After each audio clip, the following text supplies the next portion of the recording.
میں بیوہ تھی اور چاہتی تھی دیور مجھ سے شادی کر لے، لیکن میری ساس نے دیور کا نکاح ایک اندھی بیکارن سے کروا دیا، جبکہ دیور لندن سے ڈاکٹری کر کے آیا تھا۔ مجھے یقین تھا دیور بیکارن کو دیکھتے ہی طلاق دے دے گا، لیکن وہ خوشی خوشی بیوی کا ہاتھ تھامے کمرے میں چلا گیا۔ رات کو دودھ دینے کے بہانے کمرے میں گئی تو چیخیں نکل گئیں۔ دیور کے ساتھ 3۔ میرا نام سمرین ہے، میں ایک غریب گھرانے سے تعلق رکھتی ہوں۔ میری شادی کو ابھی 2 ہی مہینے گزرے تھے کہ میرے شوہر کا انتقال ہو گیا۔ میں نے اپنی عدت کے 4 مہینے اپنے گھر میں گزارے۔ اس کے بعد میرے ماں باپ مجھے لینے کے لیے آ گئے، پر میں ان کے ساتھ نہیں گئی کیونکہ میں ان پر مزید بوجھ نہیں بننا چاہتی تھی، کیونکہ میرے ابا جان کے مالی حالات کچھ ٹھیک نہیں تھے اور انہوں نے بہت ہی مشکل سے میری شادی کروائی تھی۔ میرے سسرال والے اچھے خاصے امیر تھے۔ میری ساس کے صرف 2 ہی بیٹے تھے اور ایک ان کی بیٹی تھی۔ میرا شوہر اور ان کا ایک بھائی جو میرے شوہر سے 3 سال چھوٹا تھا۔ میرے شوہر کے انتقال کے بعد میں چاہتی تھی کہ میری ساس میری شادی میرے دیور کے ساتھ کروا دے، اسی لیے میں ان کا دل جیتنے کی بہت ساری کوشش کرتی۔ میں اپنے گھر کا سارا کام خود ہی کرتی تھی اور رات کو سونے سے پہلے اپنی ساس کے پیر بھی دبا دیا کرتی تھی۔ مجھ سے جتنا بھی ہو سکتا تھا میں اپنی ساس کی خدمت کرتی تھی، کیونکہ میں چاہتی تھی کہ وہ ایک بار پھر سے مجھے اپنی بہو بنا لے۔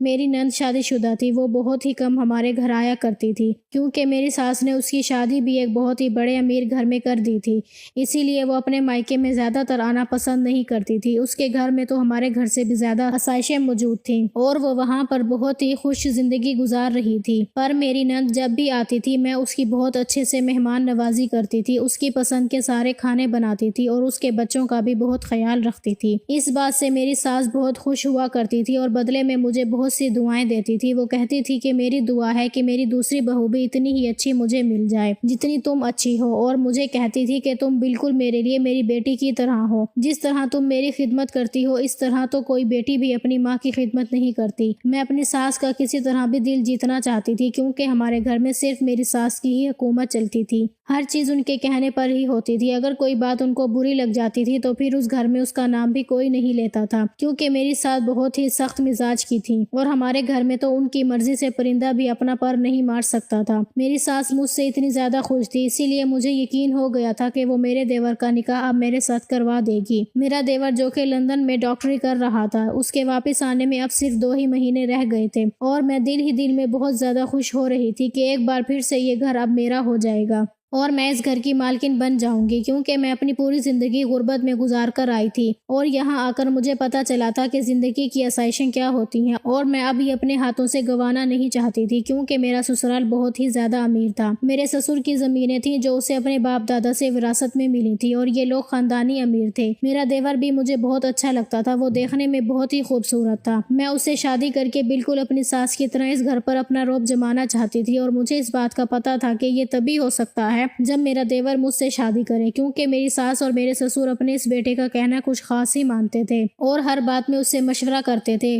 وہ جو میرا شوہر تھا وہ دیکھنے میں عام شکل و صورت کا تھا اور زیادہ پڑھا لکھا بھی نہیں تھا۔ اس کو اپنے رشتہ داروں میں سے کسی نے بھی رشتہ نہیں دیا تھا۔ یہ اس وجہ سے ہوا تھا کہ جو میرے شوہر تھے ان کو بچپن میں ہی کوئی بیماری ہو گئی تھی اور اس بات کا علم ان کے سارے خاندان والوں کو تھا، پر میری ساس نے میرے ابا سے یہ بات چھپائی تھی، کیونکہ ان کو پتا تھا کہ اگر میرے ابا کو پتا چل جائے گا کہ ان کے بیٹے کو بیماری ہے تو وہ کبھی بھی اپنی بیٹی کا رشتہ ان کے ساتھ نہ کرتے۔ میرے ابا اس بات سے لا علم تھے، اسی لیے میری ساس نے میرے ابا سے میرا رشتہ مانگ لیا تھا اور اس طرح سے میں اس گھر میں آ گئی، پر انہونی کو کون ٹال سکتا ہے۔ میری شادی کو بھی 2 ہی مہینے گزرے تھے کہ ان کی طبیعت اچانک سے ہی خراب ہو گئی۔ میری ساس نے میرے شوہر کے علاج پر اپنا بہت زیادہ پیسہ لگایا۔ وہ ان کو دوسرے ملک علاج کے لیے بھی بھیجنا چاہتی تھی، پر ان کے پاس اتنا زیادہ ٹائم نہیں تھا وہ وہاں پہنچ پاتے، اور انہوں نے کچھ ہی دنوں میں دم توڑ دیا تھا۔ میں نے اپنے شوہر کے انتقال کے بعد بھی 1 سال تک اپنی ساس، سسر اور نند کی خدمت کی، اپنے گھر کو اچھے سے سنبھالا، پر اس دن مجھے بہت زیادہ دکھ ہوا جب میری ساس نے کہا کہ میں اپنے چھوٹے بیٹے کے لیے اب لڑکی ڈھونڈوں گی اور اب اس کی شادی کر دوں گی۔ میں دل ہی دل میں یہ سوچ رہی تھی کہ میں جو دن رات ان کے آگے نوکرانی بنی پھرتی ہوں، میری تو ساری محنت پر پانی پھر جائے گا اور میں ایسا ہرگز نہیں ہونے دینا چاہتی تھی۔ ایک دن میں اور میری ساس ہمارے شہر کے مشہور درگاہ پر گئی ہوئی تھی، کیونکہ میری ساس ہر جمعرات کو اس درگاہ پر جاتی تھی۔ ہم جیسے ہی وہاں پر پہنچے تو وہاں پر ایک نوجوان لڑکی بھکارن بنی بیٹھی تھی جو کہ نابینا تھی۔ اسے اسے دیکھ کر میری ساس بہت ہی پریشان ہو گئی اور اس کے ساتھ جا کر بیٹھ گئی۔ اسے پوچھنے لگی کہ تم نابینا کیسے ہو گئی ہو اور یہاں پر کیا کر رہی ہو؟ میری ساس اس سے پوچھنے لگی کہ اب تم کہاں پر رہتی ہو؟ میری ساس اس طرح سے باتیں کر رہی تھی جیسے وہ اس کو بہت پہلے سے جانتی ہو، اور میں اس بات پر حیران ہو رہی تھی کہ میری ساس ایک بھکارن کے ساتھ کیسے جا کر بیٹھ گئی ہیں اور وہ اس کو کس طرح سے جانتی ہیں۔ میری ساس اس کو دیکھ کر اس سے معافی مانگ رہی تھی اور اس کو اپنے ساتھ چلنے کے لیے کہہ رہی تھی۔ وہ بھکارن لڑکی میری ساس کو کہہ رہی تھی کہ میں آپ کے ساتھ ہرگز نہیں چلوں گی، میرے ساتھ جو کچھ بھی ہوا ہے وہ صرف آپ کی ہی وجہ سے ہوا ہے اور اس کے لیے میں آپ کو کبھی بھی معاف نہیں کروں گی۔ میری ساس اب اس سے رو رو کر معافیاں مانگ رہی تھی اور اس کو یہ کہہ رہی تھی کہ جیسا تم چاہتی تھی اب بالکل ویسا ہی ہوگا، اب تمہارے دل کی خواہش اور تمہاری تمنا پوری ہو جائے گی، بس تم صرف میرے ساتھ چلو۔ اور میری ساس اس اندھی بھکارن کو اپنے ساتھ اپنے گھر لے کر آ گئی۔ میں نے جب اپنی ساس سے سوال کیا کہ امی جان آپ اس بھکارن کو اپنے ساتھ گھر کیوں لے کر آئی ہیں اور یہ کون ہے، تو میری ساس نے مجھے صرف اتنا بتایا کہ میں اس کی شادی اپنے بیٹے ابراہیم سے کروں گی۔ میری ساس کے یہ بات سن کر میرے تو پیروں تلے سے زمین ہی نکل گئی، کیونکہ میں نے جتنے بھی خواب دیکھے تھے سارے خواب چکنا چور ہوتے نظر آ رہے تھے۔ میری ساس نے مجھے یہ بات بتا کر آگے سے بول دیا کہ اس بارے میں مزید مجھ سے اب کوئی سوال بھی نہیں کرے گا۔ مجھے تو میری ساس کی اس بات پر حیرت ہو رہی تھی کہ وہ ایک اندھی لڑکی سے جو کہ بھکارن ہے اپنے ڈاکٹر بیٹے کی شادی کیسے کر سکتی ہے، اور مجھے یہ بھی لگ رہا تھا کہ میرا دیور تو اسے دیکھ کر اسی وقت ٹھکرا دے گا، کیونکہ وہ لندن میں پڑھتا تھا اور اس کی پسند بھی کوئی اچھی خاصی ہو سکتی ہے، وہ ایک بھکارن اور اندھی لڑکی سے کیسے شادی کرے گا۔ مجھے تو میری ساس کی سوچ پر ہی حیرت آ رہی تھی۔ کچھ ہی دنوں میں میرا دیور واپس آ گیا اور میری ساس نے اس کی شادی کی تیاریاں شروع کر دیں۔ میری ساس نے میرے دیور کو شادی کے بارے میں بتا دیا تھا، لیکن یہ نہیں بتایا تھا کہ اس نے اس کے لیے جس لڑکی کا انتخاب کیا ہے وہ لڑکی اندھی ہے۔ میں نے بہت ہی کوشش کی کہ اپنے دیور کو کسی طرح یہ بات بتا سکوں کہ آپ کی ماں نے ایک بھکارن لڑکی چنی ہے آپ کے لیے، پر میری ساس نے سختی سے منع کر دیا تھا کہ ابراہیم کو اس بات کے بارے میں پتہ نہیں لگنا چاہیے کہ اس کی شادی کس کے ساتھ ہو رہی ہے۔ جب نکاح کا وقت ہو گیا اور میرا دیور اس لڑکی کو دیکھ کر بہت زیادہ خوش ہوا تو میں یہ دیکھ کر حیران ہونے لگی کہ آخر میرا دیور اتنا خوش کیوں ہے۔ ایک اندھی لڑکی اس کی بیوی بننے جا رہی ہے اور پھر بھی وہ بہت زیادہ خوش ہے۔ میری پریشانی میں مزید اضافہ ہوتا جا رہا تھا، کیونکہ مجھے کچھ بھی سمجھ میں نہیں آ رہا تھا۔ میرے دیور کا اس اندھی لڑکی کے ساتھ نکاح ہو گیا اور میری آنکھوں کے سامنے وہ اپنی بیوی کا ہاتھ پکڑ کر اپنے کمرے میں چلا گیا اور میرے سارے خواب دھرے کے دھرے رہ گئے۔ میری ساس نے مجھے حکم دیا کہ میری دیور اور دیورانی کی ساری ذمہ داری مجھے ہی اٹھانی ہوگی، کیونکہ وہ اندھی ہے، اسے کچھ بھی نظر نہیں آتا، اسی لیے ان کے کھانے پینے سے لے کر ان کے ہر کام کی ذمہ داری مجھ پر ڈالی گئی تھی۔ اور مجھ سے یہ بات بالکل بھی برداشت نہیں ہو رہی تھی کہ میں نے پہلے تو اپنی ساس کی خدمتیں کی اس کے گھر میں اور پھر دیورانی کی نوکری کرتی پھروں۔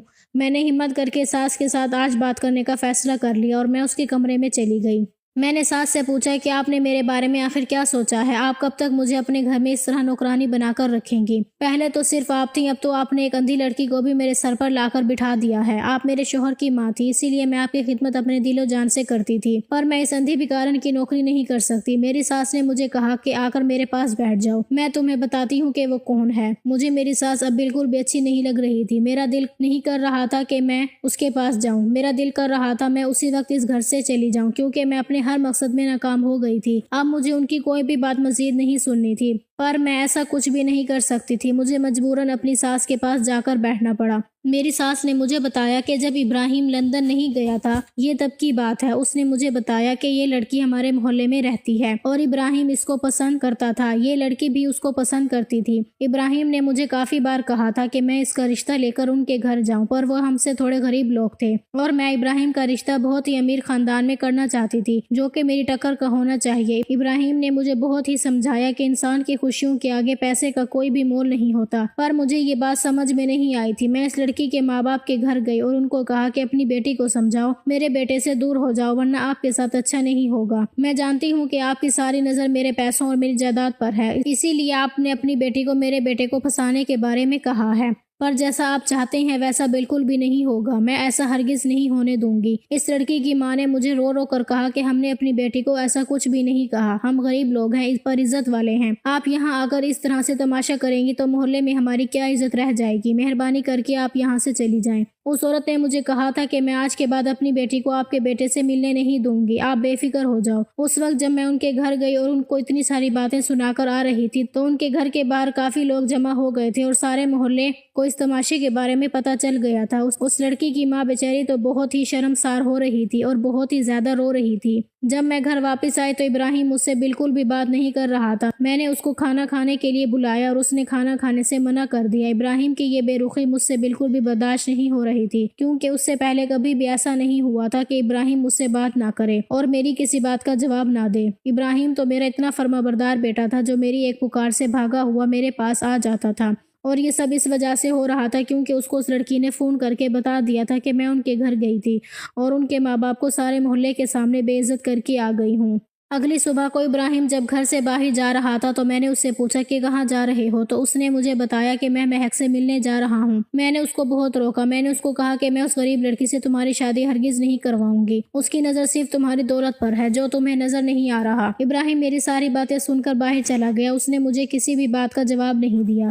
تھوڑی دیر کے بعد جب وہ واپس آیا تو بہت ہی چلا کر رو رہا تھا۔ وہ اپنے کمرے میں چلا گیا اور اس نے وہاں پر رکھی ہوئی ہر چیز توڑ دی۔ میں نے اس کے کمرے کا دروازہ بہت کھٹکھٹایا اور اس نے مجھے ایک جواب تک نہیں دیا اور خود کو کمرے میں بند کر دیا۔ اس نے سارا دن کھانا نہیں کھایا اور ابراہیم کی یہ حالت مجھ سے بالکل بھی برداشت نہیں ہو رہی تھی، کیونکہ میں اس کی ماں تھی۔ وہ مجھے اپنے دل و جان سے زیادہ عزیز تھا۔ میرا بڑا بیٹا تو پہلے ہی بیمار تھا، پر اب میں اپنا یہ بیٹا کھونا نہیں چاہتی تھی۔ میں کیسے بھی کر کے اس لڑکی اور اس کی فیملی کو اس شہر سے نکالنا چاہتی تھی، کیونکہ مجھے ایسا لگتا تھا کہ اگر وہ یہاں سے چلی جائے گی تو ابراہیم کا رابطہ اس سے ختم ہو جائے گا اور یہ اس طرح سے ٹھیک ہو جائے گا۔ ابراہیم نے اس دن سارا دن خود کو کمرے میں بند کیا ہوا تھا اور میں پھر سے اس لڑکی کے گھر چلی گئی۔ میں نے اس لڑکی کے ماں باپ کو کہا کہ آپ لوگ اس شہر سے کہیں دور چلے جائیں، اس کے بدلے میں آپ لوگ مجھ سے جتنا بھی پیسہ لوگے میں آپ کو دینے کے لیے تیار ہوں۔ بس اپنی بیٹی سے کہو کہ میرے بیٹے کا پیچھا چھوڑ دے اور اس کی زندگی سے چلی جائے۔ تو کمرے سے نکل کر اس وقت مہک باہر آ گئی۔ مجھ سے کہنے لگی کہ آپ بے فکر ہو جائیں، میں آپ کے بیٹے سے اب کبھی بھی نہیں ملوں گی۔ اس نے مجھے بتایا کہ وہ آج بھی اس سے ملنے آیا تھا اور اس کو اس نے واپس بھیج دیا ہے اور اپنا رشتہ ہمیشہ کے لیے اس کے ساتھ ختم کر دیا ہے۔ مہک نے اس وقت مجھے بتایا کہ آپ کے پیسے ہمیں نہیں چاہیے، ہم تو پہلے ہی سوچ چکے ہیں کہ ہم یہ شہر آج رات ہی چھوڑ کر چلے جائیں گے۔ آپ کی بہت مہربانی ہوگی کہ آپ اپنے بیٹے کو سمجھائیں کہ وہ ہمارا پیچھا نہ کرے اور ہمیں سکون کی زندگی جینے دیں۔ آپ کا بیٹا ہی میرے پیچھے پڑا ہوا ہے، وہ تو ہمیشہ سے مجھے کہتا تھا کہ میں شادی کروں گا تو صرف تم سے کروں گا، پر میں نے اس کو کہہ دیا تھا کہ میں کبھی بھی تم سے شادی نہیں کروں گی، کیونکہ مجھے پتا تھا کہ آپ ایسا ہرگز نہیں ہونے دیں گی، کیونکہ آپ کو اپنے بیٹے کی خوشیوں سے زیادہ اپنے پیسے کے زور پر جو بنائی ہوئی شان و شوکت ہے وہ زیادہ عزیز ہے۔ آپ کے لیے اپنے بیٹے کی خوشیاں کوئی بھی معنی نہیں رکھتی۔ اور مہک نے کہا کہ مجھے تو آپ کا بیٹا ہی ہمیشہ سے کہتا تھا کہ اپنی ماں کو سمجھانا میری ذمہ داری ہے، اس کی فکر تم مت کرو،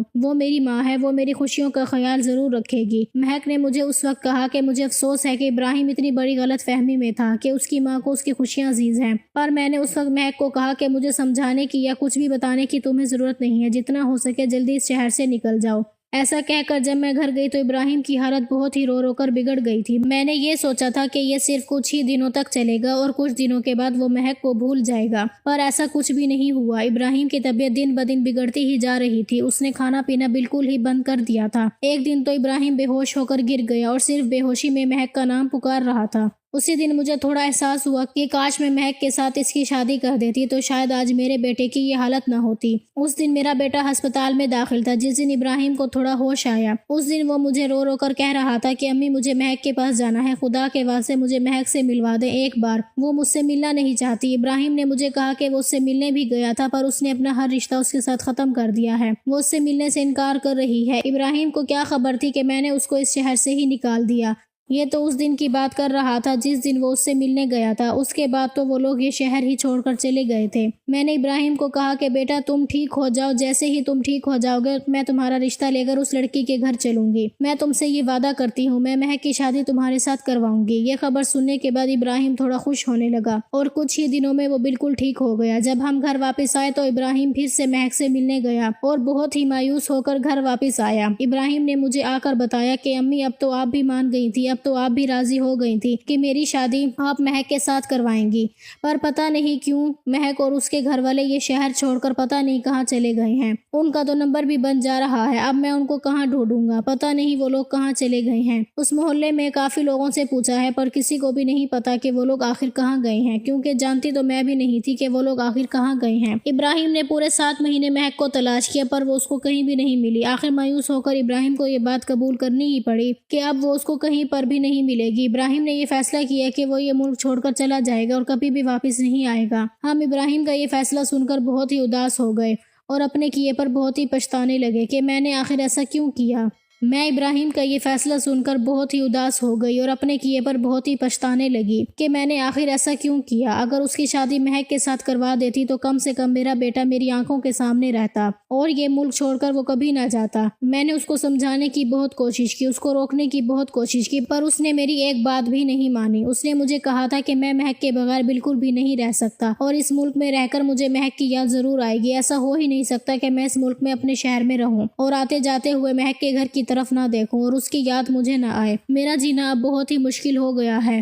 یہ ساری باتیں بتا کر ابراہیم بہت زیادہ روتا تھا اور میں اپنے کیے پر بہت ہی پچھتاتی تھی کہ میں نے اپنی ضد میں آ کر اپنے بیٹے کی خوشیاں برباد کر دی۔ اگر میں اس کی شادی مہک کے ساتھ کرتی تو آج وہ کتنا خوش ہوتا۔ اپنے بیٹے کی اس حالت کی ذمہ دار صرف میں ہی تھی۔ میری وجہ سے اس کی آنکھوں میں اتنے آنسو تھے۔ اس کے بعد ابراہیم لندن چلا گیا اور میں نے مہک کی تلاش جاری رکھی۔ میں نے مہک کے سارے رشتہ داروں کو بھی کہہ دیا تھا کہ اگر آپ لوگوں کو کبھی بھی مہک یا اس کے گھر والوں کا کچھ بھی پتہ چلے تو مجھے ضرور بتا دیجیے گا۔ پر عجیب بات یہ تھی کہ کسی کو بھی ان کے بارے میں کچھ پتہ نہیں تھا کہ آخر وہ لوگ گئے کہاں ہیں۔ اس کے بعد میں ہر جمعرات دربار پر جاتی تھی اور ان سے دعا کرتی تھی کہ میرے بیٹے کی خوشیاں مجھے واپس کر دیں اور اس کو مہک کے ساتھ ملوا دیں۔ میری دعائیں قبول ہو گئی اور مجھے مہک دربار پر مل گئی۔ میں نے جب اس کو وہاں پر دیکھا تو میں بہت خوش ہو گئی اور اس کو لے کر اپنے گھر آ گئی۔ مہک نے مجھے بتایا تھا کہ جس رات وہ لوگ یہ شہر چھوڑ کر یہاں سے جا رہے تھے تو اسی رات ان کا ایک بہت ہی برا ایکسیڈنٹ ہو گیا تھا اور اس ایکسیڈنٹ میں اس کے دونوں ماں باپ کی موت ہو گئی تھی اور مہک نابینا ہو گئی تھی۔ یہ بات سن کر میں بہت ہی رونے لگی کیونکہ اس کے ساتھ یہ سب کچھ میری ہی وجہ سے ہوا تھا۔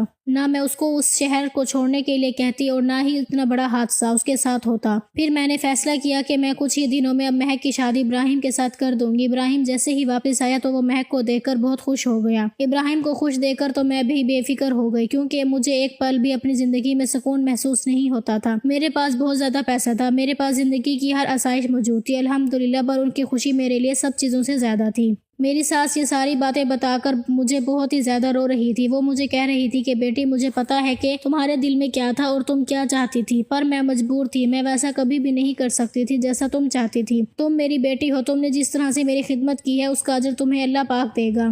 تم جیسا چاہو گی میں ویسا ہی کروں گی۔ اگر تم شادی کرنا چاہتی ہو تو مجھے بتا دو، میں تمہارے لیے اچھے سے اچھا رشتہ دیکھ کر تمہاری شادی کسی اونچے خاندان اور امیر خاندان میں کر دوں گی۔ پر ابراہیم کی خوشی صرف مہک کے ساتھ تھی، وہ تمہارے ساتھ کبھی بھی خوش زندگی نہیں گزار سکتا تھا۔ میری ساس نے اس رات مجھے کہا تھا کہ میرے پاس جتنی بھی دولت ہے میں اپنی ساری دولت کے 2 حصے کروں گی، جس میں سے ایک حصہ تمہارا اور ایک ابراہیم کا ہوگا۔ اگر پھر بھی تم اپنی زندگی کا کوئی بھی فیصلہ لینا چاہتی ہو تو تمہیں پورا حق ہے، تم جو بھی کہو گی میں ویسا ہی کروں گی۔ اپنی ساس کی ساری بات سن کر مجھے اس وقت احساس ہوا تھا کہ میں جو کچھ بھی سوچ رہی تھی بہت ہی غلط سوچ رہی تھی۔ میرے دل میں بھی دولت کا لالچ کتنا بڑھ گیا تھا کہ مجھے اپنے گھر والوں کا پیار بھی نظر نہیں آ رہا تھا۔ اگر وہ چاہتے تو اپنے بیٹے کی موت کے بعد مجھے میرے بھائی کے گھر بھیج سکتے تھے۔ لوگوں نے میرے ساتھ ایسا کچھ بھی نہیں کیا اور میری ساس نے اپنی بیٹی بنا کر مجھے اپنے پاس ہی رکھا۔ میں نے اس وقت اپنی ساس کو کہہ دیا تھا کہ نہیں امی جان، میں اپنی پوری زندگی آپ کے ساتھ ہی گزاروں گی۔ اس گھر میں جتنی مجھے خوشی ملی ہے میں نے تو کبھی سوچا بھی نہیں تھا کہ میری زندگی میں بھی کبھی اتنی خوشیاں، اتنا سکھ مجھے ملے گا۔ آپ نے جتنا کچھ مجھے دیا ہے میرے لیے تو یہ بھی بہت زیادہ ہے، مجھے مزید کی اب خواہش نہیں ہے۔ میری ساس نے اسی وقت مجھے گلے لگا لیا اور مجھ سے کہا کہ تم میری بیٹی اور ہمیشہ ہی میری بیٹی رہو گی، اور اس بات سے مجھے بہت ہی زیادہ خوشی ملی۔ میں نے اسی وقت ساس کو کہا کہ امی جان میں ابراہیم اور اس کی بیوی کو اس کے کمرے میں کھانا دے کر آتی ہوں۔ میں نے اپنی ساس کو کہا تھا کہ آپ ان دونوں کی فکر مت کیا کریں، میں ہی اپنی دیورانی کا خیال رکھوں گی، اس کی آنکھیں نہیں ہیں تو کیا ہوا، وہ میرے لیے بہنوں جیسی ہے، میں اس کو کبھی اس بات کا احساس نہیں ہونے دوں گی کہ اس کو کچھ بھی نظر نہیں آتا، میں اس کا بہت ہی زیادہ خیال رکھوں گی۔ میری ساس نے میرے سر پر ہاتھ رکھ کر مجھے دعا دیتے ہوئے کہا تھا کہ میری بیٹی مجھے تم سے اسی بات کی توقع تھی۔ میں جیسے ہی کھانا اور دودھ لے کر ابراہیم کے کمرے میں گئی تو ابراہیم کے کمرے میں 3 اور ڈاکٹرز بیٹھے ہوئے تھے اور ابراہیم ان کے ساتھ مہک کی ہی بات کر رہا تھا، کہہ رہا تھا کہ میں جس لڑکی کے بارے میں آپ لوگوں کو بتاتا تھا یہی ہے وہ مہک، جس سے میں بہت ہی زیادہ محبت کرتا تھا، اور آج شکر ہے اللہ کا کہ مجھے مہک مل گئی ہے اور اس کا ساتھ پا کر میں بہت زیادہ خوش ہوں۔ مجھے تو اپنی قسمت پر یقین نہیں آ رہا